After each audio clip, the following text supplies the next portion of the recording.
Ladies and gentlemen, what I'm about to tell you is nothing short of historic today. Venezuela, a collapsing narco state with a dictator who's got a $50 million bounty on his head, just made the single dumbest move of his entire miserable career. Nicolas Maduro, the man who turned one of the richest oil nations in the world into a starving cartel-run nightmare, stood in front of the cameras and effectively declared war on the United States of America. That's right, guys. He didn't just threaten Trump. He threatened you. He threatened America. He threatened me. He threatened the most powerful military in human history. Maduro promised a bloodbath. He promised to sink American warships, and he vowed to destroy the very empire that keeps his regime in check. But here's a twist that nobody saw coming. The second he opened his mouth and poked the bear, that so-called declaration of war, well, let's just say it instantly turned into a nightmare, not for America, but for him. And so today, as I'm speaking to you guys, Trump has already unleashed the kind of overwhelming response that dictators like Noriega, like Saddam, like every tin pot thug in history only realized too late. America does not bluff. America does not back down. So the real question isn't if Maduro will regret this. The real question is how fast the collapse will hit and whether anybody in his own army actually survives long enough to flip sides. So, hey, this isn't just another date on the calendar, guys. This is the day that Venezuela officially crossed the line. This is a failing narco state, guys, run by Nicolas Maduro, a man with a $50 million bounty on his head, decided to do the unthinkable. He decided to declare war on the United States. Now, I want to repeat that, guys. A dictator who can't even feed his own people has now threatened the most powerful military in human history. And don't think for a second that this isn't, that this is just bluster. Venezuela isn't some far off nuisance, okay? Under Maduro, it's become ground zero for drug cartels, funneling fentanyl, cocaine, and chaos straight into American communities. Every overdose, every family shattered by cartel violence, that blood is on Maduro's hands. And so now here's where it gets insane. Maduro didn't just wag his finger. He went on record looking straight into the cameras and threatened to sink U.S. Navy warships in the Caribbean. He promised a bloodbath if America dared to act. He actually said the end of the American empire was near. Wow, sound familiar, right? Well, if it doesn't sound familiar, it should. This is exactly the same kind of suicidal bravado that we saw with Manuel Noriega back in Panama, another two-bit dictator who thought that he could just stare down the United States. You remember how that ended, right? Marines at his doorstep, his regime in ashes, his name erased from history. Now, Maduro just wrote himself into the same story. And the ending isn't going to be pretty. I'm just saying. But here's the thing that you really need to hear, guys. What happened next was even more shocking because President Trump's response wasn't words, it wasn't tweets, it wasn't a press release. It was pure force, steel, and firepower moving straight toward Venezuela. Now, you've trusted your doctor for years, but Medicare, those networks, they changed constantly. And one day you could be told, well, sorry, we don't take your plan anymore. Well, this is why I partnered with Chapter. They make sure that your doctors and your specialists stay covered. Sharon Bertusik experienced the exact pain of losing her coverage, but after calling Chapter, she secured a brand new plan that protected her care. That is absolutely amazing, totally a blessing. So ask yourself, wouldn't you rather prevent this problem than deal with it later after the fact? It's a whole lot messier then. Most people are already doing just that by calling the phone number on the bottom of your screen right now, or they're going to the website at askchapter.org/Ron. The phone number is 909-563-8279. And tell my friends over at Chapter Ron says hello. So President Trump, he wasted no time after Maduro's reckless declaration. Within hours, he gave the order for one of the largest U.S. military mobilizations in the Caribbean in decades. This wasn't symbolic. This was a full-scale reminder of what happens when a rogue dictator threatens the United States. And so, yeah, the USS Lake Erie, a guided missile cruiser capable of intercepting aircraft and missiles, was deployed first. And so then, right after the USS Lake Erie, then came three of the Navy's most capable destroyers. I'm talking about the USS Gravely, the USS Jason Dunham, and the USS Sampson, all armed with Tomahawk missiles, advanced radar, and anti-submarine warfare systems. Beneath the surface, the USS Newport News. This is a nuclear fast attack submarine, took position invisible to it's invisible, but it's always within striking distance. And on top of all of this naval firepower, nearly 4,500 U.S. Marines were placed on alert, ready for amphibious operations if Trump gave the word. Now, this deployment, it was clearly not a bluff. This was a deliberate demonstration that the U.S. will never allow narco-terrorists masquerading as governments to dictate terms to Washington. Trump made it clear, American citizens will not be threatened by a man clinging to power through drugs, intimidation, and foreign backing. And make no mistake, this military buildup is directly tied to the narco-terrorist core of Maduro's regime. Venezuela today is not just a country with bad leadership. It is a hub for international drug trafficking. Fentanyl, cocaine, all pumped out of South America, find their ways into American neighborhoods, destroying lives and fueling a cycle of violence and addiction. Now, cartels don't just operate in Venezuela. They are protected by Maduro. His government functions as basically a shield for these groups. And so one of the most notorious, the Tren de Aragua, is officially designated as a terrorist organization. It's not just Venezuelans who suffer from them. Their reach extends all the way across the Americas, and their violence has already touched American soil. These are the people that Maduro is protecting while threatening to sink U.S. ships. Now, Trump had already shown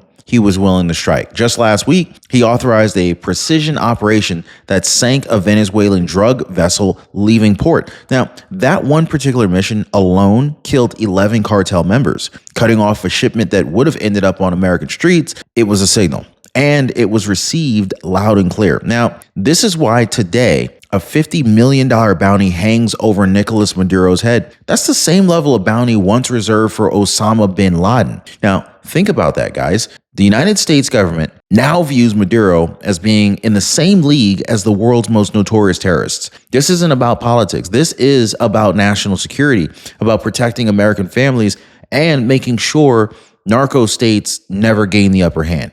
Now, how many of you folks who are watching the show right now truly appreciate and care about your freedom and your protection? If you do, comment safety 47 down below. Now, by declaring war on the United States, Maduro didn't strengthen his regime. He exposed the criminal network that props it up and put himself directly in the crosshairs of the most powerful military on earth. Maduro's declaration of war isn't just about one dictator lashing out. No. What makes this particular situation so much more dangerous, it's that the network of foreign backers that are behind him. Because when Maduro rattles his saber, he's not only leaning on his own military, he's also leaning on Russia, China, and Iran. Now, for years, Russia has been Venezuela's lifeline. Russian state-owned operatives and companies have invested heavily in Venezuela's oil company and oil industry, keeping cash flowing into Maduro's pockets even as his economy collapses. And so Moscow has already shipped weapons and intelligence equipment into Caracas. Now, just this past May, the Kremlin signed a new strategic partnership agreement with Maduro's regime, signaling their intent to stay deeply involved. And that's not just economic or symbolic. Russian intelligence officers are believed to be operating inside Venezuela, providing training and surveillance support. Then, of course, there's China. Beijing has loaned Venezuela over $60 billion, not to be repaid in dollars, but in oil shipments, essentially turning Venezuelan resources into Chinese leverage. Now, China has also been very quietly embedding itself into Venezuela's infrastructure, securing influence in critical sectors and basically tying the regime's survival to its global ambitions. And so we cannot forget about Iran. The Maduro regime has worked with Tehran on pretty much everything from fuel shipments to security cooperation. There has been even whispers of Iranian proxy operatives moving through Venezuela, expanding Tehran's reach into the Western Hemisphere. Guys, the nightmare for America it's clearly obvious. A hostile alliance of Russia, China, and Iran entrenching themselves just 3,000 miles from Florida. It's not that far away. So here's the twist. Maduro's war declaration didn't just project strength. Okay. It exposed weakness. Already immediately, cracks began to show inside of Venezuela itself. Reports surfaced of Venezuelan military officers reaching out quietly through back channels, trying to essentially secure their futures if Trump's retaliation goes down hard. Now, even his own generals know the U.S. Navy is something that they just cannot stand against. Meanwhile, Maduro looked outward for help, and he found himself utterly alone. He pleaded with the United Nations for intervention. He begged China to provide military support. He tried to paint himself as the victim of American aggression. But not a single country stepped forward to put itself between Venezuela and the United States. Even his so-called allies understand the reality. When America, under Trump, moves warships, submarines, and Marines into position, no one dares stand in the way. And this is where the nightmare becomes clear. Maduro may have thought he was rallying his family, his people with fury and fiery rhetoric, but in truth, he isolated himself completely. His threats completely backfired in his face. His officers were hedging their bets, and the world is unwilling to risk confrontation with the United States. And in less than 24 hours, what began as Maduro's declaration of war, it became his own worst nightmare. A spotlight shining on just how fragile, corrupt, and vulnerable his regime really is. Now, President Trump, he's not looking at this as just a fight with Nicolas Maduro. He's framing it as the opening chapter in the most aggressive anti-cartel campaign in American history. Now, for decades, cartels in Mexico, Colombia, and across Latin America have operated with virtual impunity, sending waves of fentanyl and cocaine into the United States. These organizations grew rich and powerful while American families buried their sons and daughters. Previous administrations, they talked about the problem. They issued warnings. They slapped sanctions. But under Trump, the gloves are off.